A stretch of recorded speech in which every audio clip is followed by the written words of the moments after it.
That led to trying to figure out how to set the endpoints on this thing. And while it is pretty clearly spelled out in the user manual, I don't see a whole lot on the internet in regards to videos or visual aids as to the process of setting that dig servo. So that's the whole purpose of this video. It's simple, straightforward. If you already know how to do it, go ahead and click on one of our other videos that are more entertaining and more interesting. This one is more informative, and yes, this information can be found in the Axial Capra 1.9 Unlimited Trail Buggy RTR manual. Specifically, it is on page 6 of that manual. However, if you're like me, you're going to go to Google or you're going to go to YouTube first.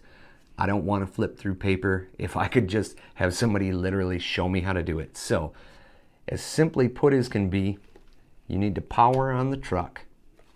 You need to hold channel 3 for the dig servo, the top button, hold that in, power the transmitter on, while continuing to hold that top button. As you do so, you're going to notice that this LED is going to go through a series of blinks, and then it's going to go dim. So we'll go through that procedure now. So we turn it on, it'll go through a series of blinks, and then it's going to go out. And once it goes out, you're going to hear that that dig servo actually did a little something in there. Now you're in program mode. From this point, it's actually really straightforward. But what you're going to probably want to do, my recommendation would be to be able to see it easier, remove the driver's side body panel, and you'll be able to see that micro servo in there clear as day. You're going to use up and down, and those are going to adjust that servo horn, and they're going to pull that arm. They're either going to depress that plunger or they're going to pull it back out. That engages the dig feature. It'll be pretty straightforward. It'll be obvious as to what you're doing. So you're going to use these two to adjust it once you have it set to where you want it for position 1. And position 1 can be whichever you want it to be. The way that it comes from the factory is position 1 would be engaged, position 2 would be disengaged.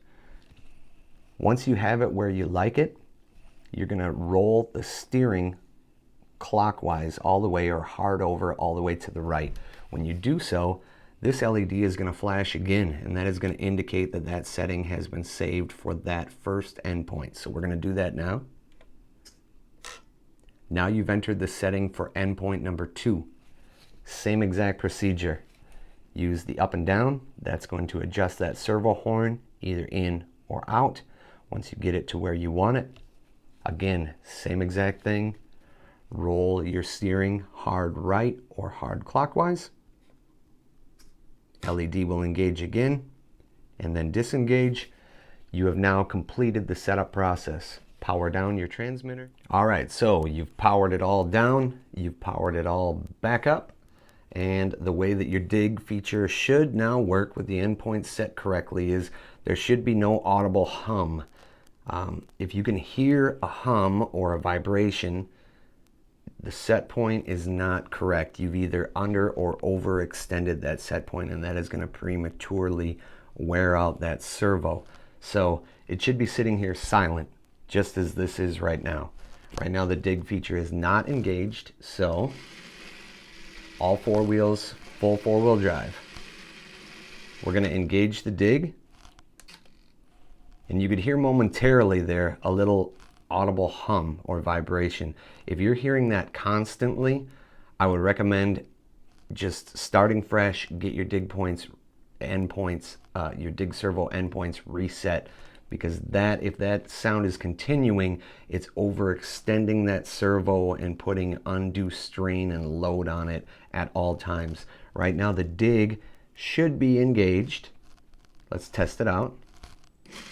Yep, it is. So front wheels turning, rear wheels locked, but no noise, if you'll notice.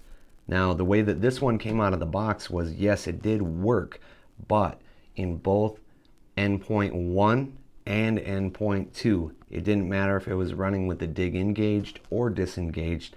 It was an audible hum coming from that servo, and that servo would have been worn out in no time. So